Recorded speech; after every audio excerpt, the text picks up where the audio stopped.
महक अग्रवाल जी। राधे राधे महाराज जी।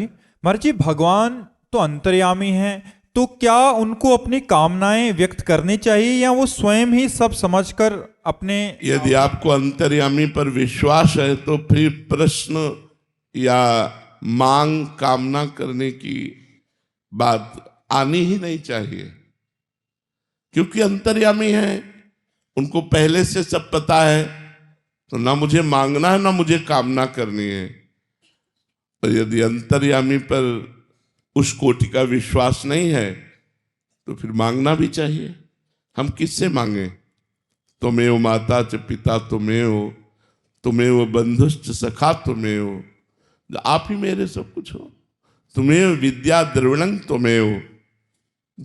तुमेव, धन भी तुम ही मेरे हो।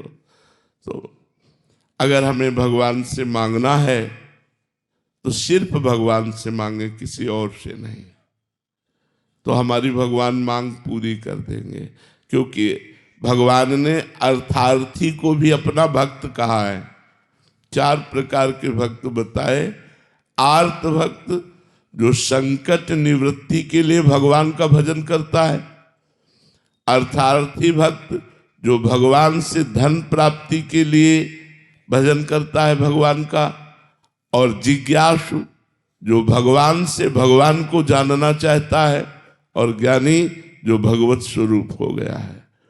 तो यदि हम अर्थ चाहे तो ध्रुव जी की तरह केवल भगवान से चाहे, भगवान हमें तृप्त कर देंगे। या तो ऐसा ज्ञान दे देंगे कि अर्थ की तरफ चाह नहीं रह जाएगी, या फिर हमारा ऐसा विधान बना देंगे कि जो चाह है अर्थ की वो शांत हो जाए। बहुत करुणामय और बहुत सामर्थ्यशाली है। इसलिए अगर अर्थ भी चाहें तो केवल भगवान से चाहें। और अगर हमको ऐसा लगता है कि हमारे अंदर दृढ़ विश्वास है कि भगवान अंतर्यामी है, तो फिर मांगने की जरूरत क्या है? फिर तो आगे से आगे वो खुद व्यवस्था करेंगे। अंतर्यामी है, वो सब जानते हैं। पर यदि ये विश्वास दृढ़ ना हो तो मांग भी लेना चाहिए, प्रार्थना भी कर लेनी चाहिए। और अगर मांगने पे भी वो इच्छा पूरी ना हो रही हो तो इसका क्या भाव रखें? और इसमें 2 भाव हैं। पहली बात तो ये है कि आप मांगते हो तो क्या बन के मांगते हो? आप भगवान से क्या संबंध रखते हो? यदि भगवान के घर का संबंध है तो निश्चित पूरी नहीं हुई, ये बहुत कृपा हुई, नहीं तो अमंगल हो जाता अगर पूरी होती। पक्की बात समझ लो।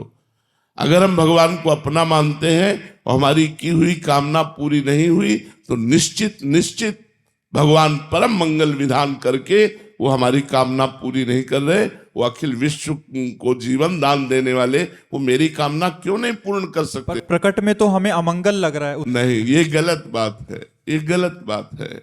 भगवान के विधान को मानना ही तो शरणागत का लक्षण है। जोई जोई प्यारो करे सोई मोहि भावे, जोई जोई प्यारो करे सोई मोहि भावे।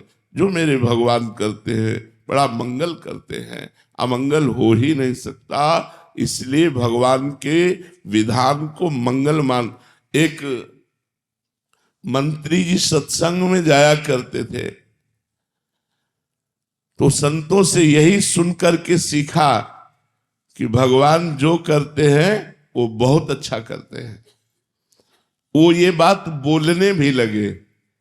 जब कोई घटना होती, कोई बात करता, ऐसा हो गया तो बोले बहुत अच्छा हुआ, भगवान ने जो किया बहुत अच्छा किया।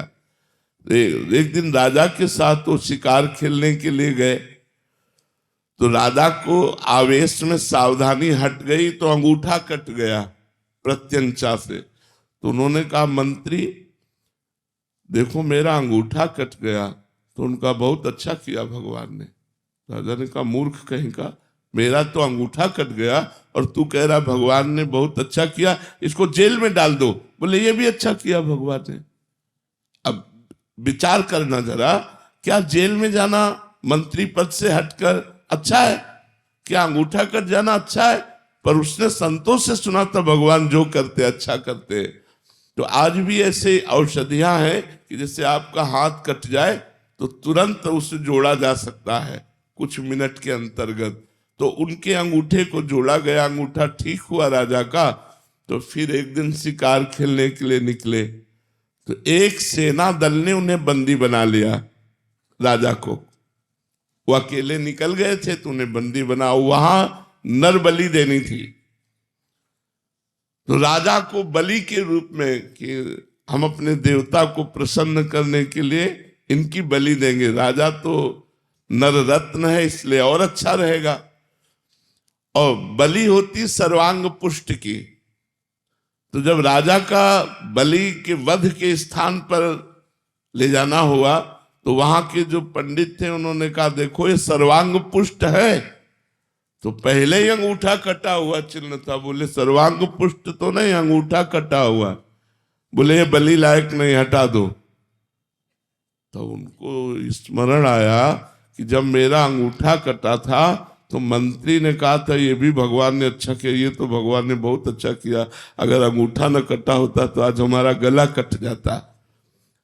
मंत्री को बुलवाया, जब गए तो उनका भाई मेरा तो बात सही हुई कि भगवान ने जो किया बहुत अच्छा किया, लेकिन तू जेल में सड़ रहा है, ये क्यों, ये क्या भगवान ने अच्छा किया? तो उनका महाराज आप पहले बताइए भगवान ने आपका क्या अच्छा किया। तो उन्होंने पूरी घटना बता दी कि मैं शिकार खेलते खेलते अकेला पड़ गया, जिससे अन्य देश के राजा ने सेना के साथ हमको बंदी बनाया और बधालय पर बलि देने के लिए ले गए, तो अंगूठा कटा होने के कारण छोड़ दिया। बोले महाराज मेरे ऊपर तो विशेष कृपा हुई, अन्य सेना चाहे जहां रह जाती लेकिन मैं मंत्री हूं, मेरा घोड़ा आपके साथ ही होता, तो आप पकड़े जाते तो मैं पकड़ा जाता, और आप तो बच गए, अंगूठा कटने से मेरा गला तो कट ही जाता, इसीलिए भगवान ने जेल में बंद करा दिया।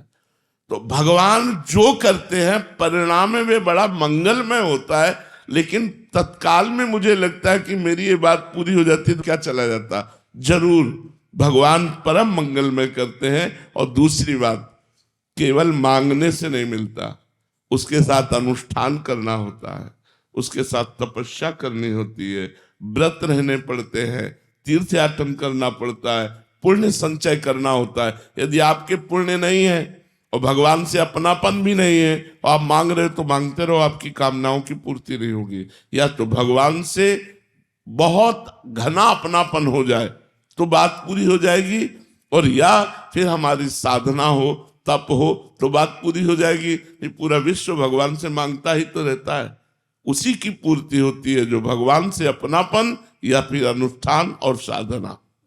महाराज जी जैसे कोई बहुत बड़ा हो तो उसके घर में जाके कोई एक, जैसे हम भिखारी हैं तो मांगे तो तब भी वो दे देता, तो ऐसी दया भी होती है कि वो बहुत बड़े हैं, वो तो जगत पिता हैं, तो इसमें अपनापन हुआ ना, महिमा भगवान की कि भगवान तो बड़े करुणामय हैं, भगवान तो बड़े उदार हैं, बड़े दाता हैं, वो बड़े महान हैं, अगर मैं उनसे मांगूंगा तो जरूर पूर्ति हो जाएगी। या तो तपस्या हो या अपनापन हो। ये जरूर है कि जो इस भाव से भगवान के दरबार में गया कि आप तो महाराज सर्वलोक महेश्वर है, अनंत ब्रह्मांडों के स्वामी हैं, मैं दीन भिक्षुक आपकी शरण में आया हूं, जरूर भगवान उसकी इच्छा की पूर्ति करेंगे।